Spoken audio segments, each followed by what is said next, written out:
Dərsdə öyrənəcəyik. Düzbucaqlının sahəsi, kvadratın sahəsi, düzbucaqlara ayırmaqla sahənin tapılması, tapşırıqlar.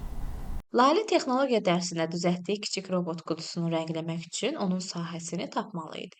Gəlin bunu hesablamaqda ona kömək edək. Tərəflərinin uzunluğu A və B olan düzbucaqlının sahəsi bu düsturla hesablanır. Yəni S bərabərdir A vur B. S burada düzbucaqlının sahəsini, A düzbucaqlının uzunluğunu, B isə düzbucaqlının enini ifadə edir. Tərəfləri 3 sm və 6 sm olan düzbucaqlının sahəsini hesablayaq. Burada düzbucaqlının uzunluğu, yəni A bərabərdir 6 sm, eni isə yəni B bərabərdir 3 sm.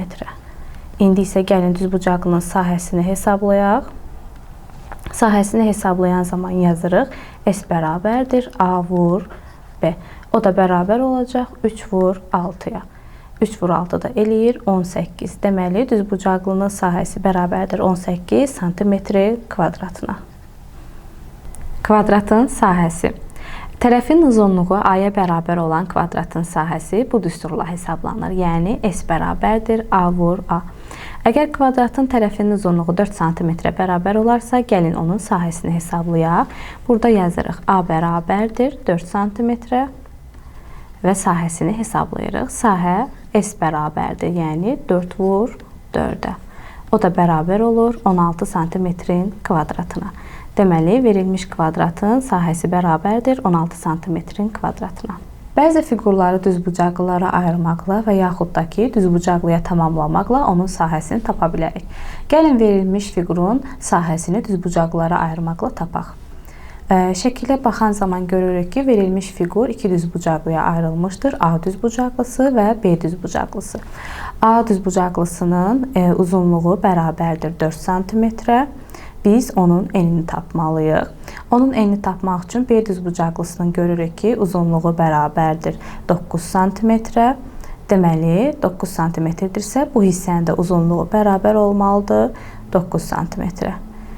Şəklə diqqət yetirən zaman görürük ki, bu hissə 7 sm verilmişdir. Qalan hissəni tapmaq üçün biz 9 sm-dən 7 sm çıxmalıyıq. Və bu zaman A düzbucaqlısının eni bərabər olur 2 sm. Və düzbucaqlının enini uzunluğunu tapdığımıza görə indi onun sahəsini hesablaya bilərik. A düzbucaqlısının sahəsi bərabər olur, yəni S bərabərdir 2 vur 4-ə. 2-ni vururuq 4-ə. O da bərabər olur 8 sm kvadratına. İndi isə B düzbucaqlısının sahəsini hesablayaq. B düzbucaqlısının uzunluğu bərabərdir 9 sm, eni isə bərabərdir 3 sm. Bu zaman B düzbucaqlısının sahəsi olacaq S bərabərdir 3 vur 9. O da bərabər olur 27 sm. İndi isə biz hər iki düzbucaqlının sahəsini toplamaqla ümumi fiqurun sahəsini tapa bilərik. Yəni 8 sm kvadratı üstünə gəlirik 27 sm kvadratı. O da bərabər olur 35 sm kvadratına. Deməli, ümumi fiqurun sahəsi bərabərdir 35 sm kvadratına. İndi isə gəlin verilmiş fiquru düzbucaqlıya tamamlamaqla sahəsini hesablayaq. Gəlin bu hissəni düzbucaqlıya tamamlayaq. Tamamlanmış hissə ilə birlikdə alınmış yeni düzbucaqlının sahəsini tapaq. Baxan zaman görürük ki, düzbucaqlının uzunluğu bərabərdir 11 sm, eni isə bərabərdir 7 sm və sahəsi bərabər olacaq 11 vur 7-yə. Yəni yazırıq 11 vur 7 bərabərdir 77 sm kvadratına. Tamamlanmış hissəyə diqqət yetirən zaman görürük ki, tərəfi 5 sm olan kvadratdır. Bu kvadratın sahəsi bərabərdir 5 vur 5-ə. O da eləyir 25 sm kvadratı. Və verilmiş fiqurun sahəsini tapmaq üçün biz 77 sm kvadratından çıxmalıyıq 25 sm kvadratına. O da bərabər olur 52 sm kvadratına. Deməli, verilmiş fiqurun sahəsi 52 sm kvadratına bərabərdir. Kvadratın perimetri 3 desimetr 6 sm-dir. Bu kvadratı sahələri 9 mm kvadratı olan neçə bərabər kvadrata bölmək olar? Kiçik kvadratların sayını hesablamaq üçün biz böyük kvadratın sahəsini kiçik kvadratların sahəsinə bölməliyik. Gəlin birinci kvadratın sahəsini hesablayaq. Kvadratın perimetri bərabərdir, yəni yazırıq. P bərabərdir 3 desimetr 6 santimetrə. Gəlin bunu millimetrlə ifadə edək. Bu zaman bərabər olur 360 millimetrə. Deməli, kvadratın perimetri bərabərdir 360 millimetrə. İndi isə gəlin kvadratın tərəfinin uzunluğunu tapaq. Kvadratın tərəfinin uzunluğunu tapmaq üçün yazırıq. A bərabərdir 360-ı bölürük 4-ə. O da bərabərdir 90 millimetrə. Deməli, kvadratın tərəfinin uzunluğu 90 millimetrdir. İndi isə biz böyük kvadratın sahəsini hesablayırıq. Böyük kvadratın sahəsini hesablamaq üçün yazırıq. S bərabərdir 90 vur 90. Və cavabımız bərabər olur 8100 millimetrin kvadratına. Böyük kvadratın sahəsini tapdığımıza görə biz kiçik kvadratların sahəsinə bölə bilərik. Yəni 8100-ü bölürük 9-a. Və bərabər olur 900-ə cavabımız. Deməli, artıq bizə aydındır ki, kiçik kvadratların sayı bərabərdir 900-ə. Digər nümunəyə diqqət yetirək. Düzbucaqlının sayəsi 135 cm-in kvadratı, eni isə 5 cm-dir. Düzbucaqlının perimetrini tapın.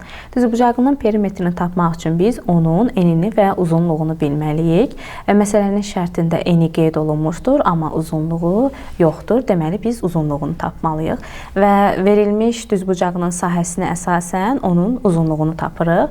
Yazırıq. S bərabərdir 135 cm-in kvadratı, eni isə 5 cm-ə bərabərdir. Yəni, B bərabərdir 5 cm.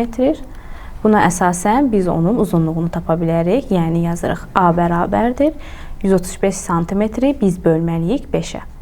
135 cm-in kvadratını bölürük 5-ə. Və yəni, yazırıq. 135 böl 5 bərabərdir 27-yə. Deməli, düzbucaqlının uzunluğu bərabər oldu 27 cm-ə.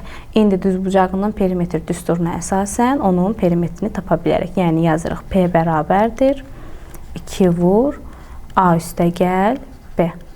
O da bərabərdir 2 vur 5 üstə gəl 27 bərabər olur. 5-in üzərinə 27 gələn zaman eləyir 32, 32-ni də 2-yə vuran zaman bərabər olur 64 cm.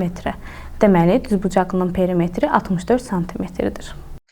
Lalənin düzəltdiyi robot müxtəlif ölçülü kvadrat və düzbucaqlardan ibarət olduğu üçün onların ayrılıqda sahəsini hesablayaraq robotun səthinin ümumi sahəsini tapmaq olar.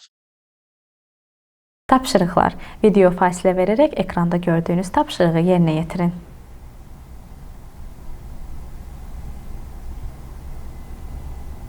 İndi isə gəlin tapşırığın həllinə baxaq. ABCD düzbucaqlı, CDY bərabər tərəfli üçbucaqdır. AD bərabərdir 15 cm, CDY üçbucağının perimetri isə 21 cm olarsa, ABCD düzbucaqlısının sahəsini tapın. Düzbucağının sahəsini tapmaq üçün biz onun enini və uzunluğunu bilməliyik.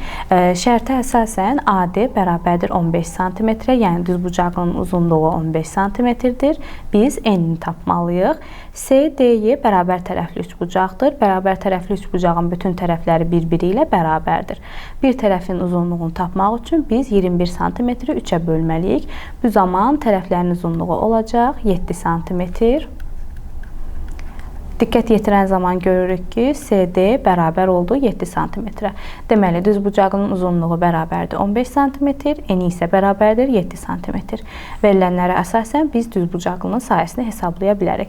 Sahə, yəni S bərabərdir 15 cm, vururuq 7 cm. Bu zaman cavabımız bərabər olur 105 cm-in kvadratına. Deməli, düzbucaqlının sahəsi 105 cm-in kvadratıdır. Tapşırıqlar. Video fasilə verərək ekranda gördüyünüz tapşırığı yerinə yetirin.